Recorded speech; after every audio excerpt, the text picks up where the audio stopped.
Hello everyone, Larry the Computer Guy here. We are an IT service provider in Commerce, Michigan. We specialize in cybersecurity and HIPAA compliance.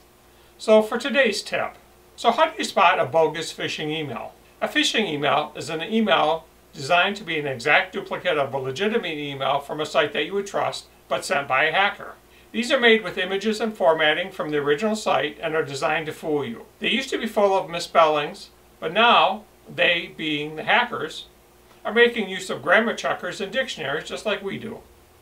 They often will have a file attachment, either a doc file or a PDF, and when opening this document you will be immediately infected with malware. So to tell the difference, hover your mouse over the URL, but don't click, and see what the actual website is that is listed. You will most likely see that it is going to a website that does not have anything to do with your organization from where you're getting the email. So why do you think your bank would need your account information? Well, shouldn't they already have it? When in doubt, delete. And if you think it may be legit, call the bank or organization and verify it that way.